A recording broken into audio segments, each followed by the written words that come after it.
saat nanti.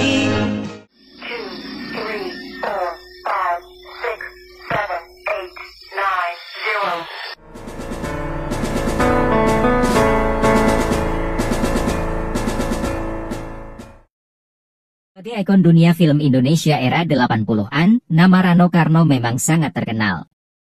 Film-film yang dibintanginya laris manis ditonton orang, menjadikannya idola yang sulit terkalahkan pada saat itu. Kau yang sangat ku sayang. Lagu ciptaan Arianto ini memang sangat pas, dengan karakter suara Rano yang sebenarnya biasa saja. Melodi yang sederhana dan easy listening dengan lirik yang lugas dan gampang dimengerti, mampu diinterpretasikan Rano dengan tepat sehingga langsung mengenai sasaran. Ku menghayal bila saat nanti. Album ini pun akhirnya meledak di pasaran, membuat nama Rano tambah berkibar di dunia film sekaligus dunia musik. Hanya engkau, teman dalam luka, penghibur. Sukses besar dengan album birunya Cintaku tidak lantas membuat langkah Helen Sparingga berjalan melenggang dengan mulus.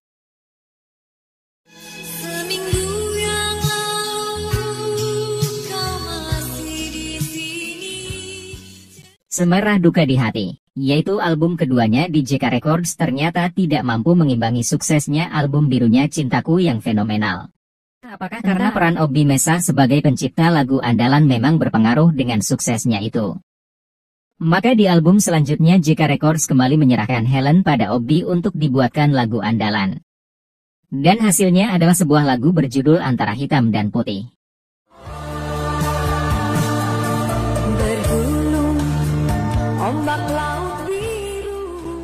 Lagu yang didukung oleh Cantora Paramita yang merupakan backing vokal ini, memang sudah langsung bernuansa kelam begitu masuk detik pertama intro lagunya karena harmonisasi yang dihadirkan oleh Cantora Paramita.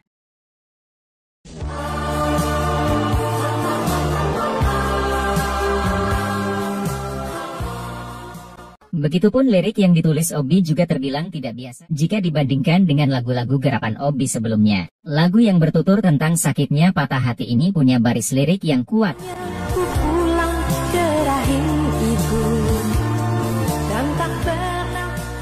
Lagu ini dengan cepat melesat menjadi hits besar, dan akhirnya mengangkat kembali nama Helen ke permukaan. Inilah puncak pencapaian Helen tertinggi di industri musik. Karena album-albumnya setelah ini tidak berhasil menyamai sukses Antara Hitam dan Putih.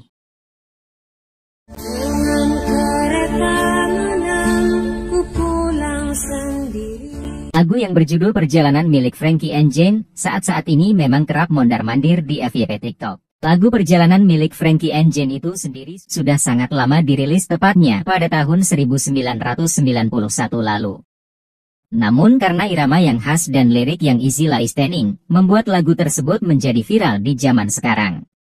Namun, viralnya lagu Perjalanan ini sedikit melenceng dari makna yang sebenarnya, di mana lagu Perjalanan tersebut pada saat ini sedang heboh di TikTok dengan balutan kisah horor. Hal ini terjadi dikarenakan alunan nada dan liriknya yang kental dengan irama berbau mistis. Padahal, makna sebenarnya itu sungguh sangat luar biasa. Lagu Perjalanan itu sendiri tentunya memiliki makna tentang mengenai kerinduan seorang ibu terhadap anak perempuannya yang telah tiada karena sakit.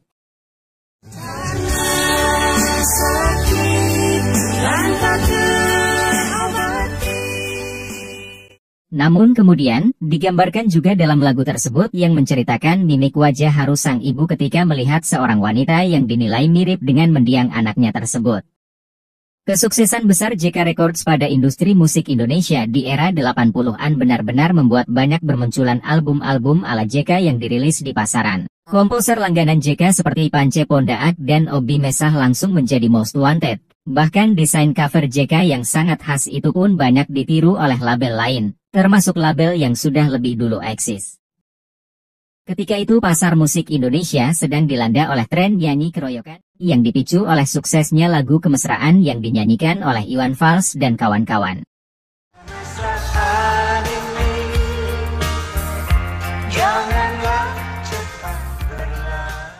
Untuk menyiasati pasar di belantika musik Indonesia, Maka Prilly kemudian berkolaborasi dengan artis-artis JK lainnya yaitu Nindi LSA, Mega Selvia, Gladys Wandi, Ani Ibon dan Hana Pertiwi yang kemudian mereka menamakan dirinya sebagai grup 6 artis JK.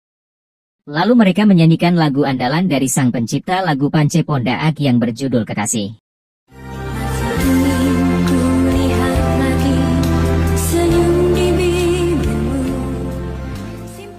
Siapa sangka, upaya ini ternyata membuahkan hasil yang manis. Kolaborasi mereka ternyata berhasil dan sukses mencetak hits besar dan menjadikan album pertama Prilly ini meledak di pasaran. Namun sayangnya, siasat ini memang boleh dikatakan berhasil untuk membuat album ini laris manis di pasaran, tapi tidak berhasil mengangkat nama Prilly sang pencetus ide 6 artis JK, dikarenakan masyarakat lebih mengenal lagu ini sebagai lagu dari 6 artis JK.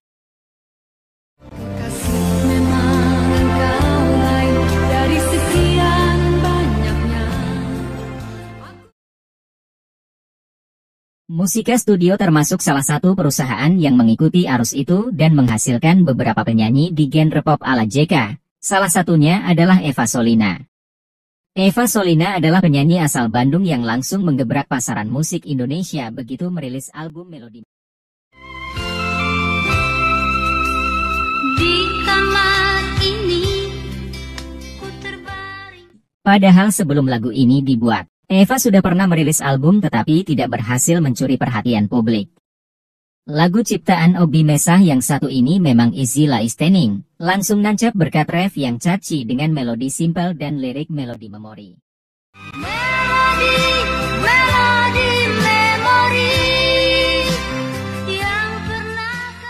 Ditambah lagi dengan dukungan vokal Obi yang istilah pada saat itu adalah vokal jawaban, membuat lagu ini jadi mudah diterima di pasaran yang memang saat itu sedang demam lagu-lagu semacam ini.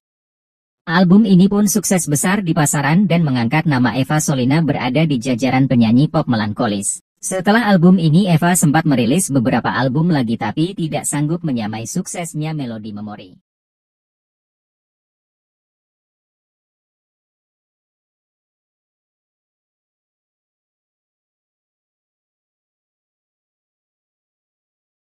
Di malam ini ku beranikan diri.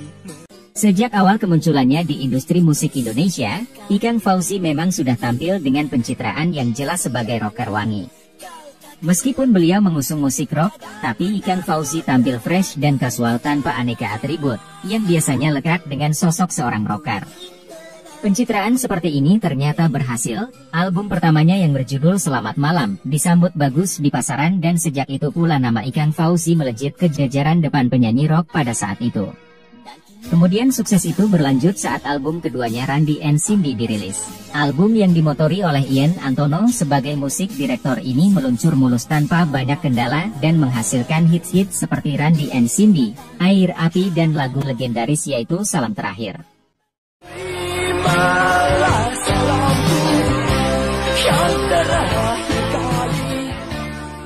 Meskipun demikian, sampai saat itu Ikang Fauzi masih belum punya lagu yang dianggap sebagai signature karirnya, dan ada satu hal yang baru didapatnya ketika merilis album tersuksesnya, yaitu Preman.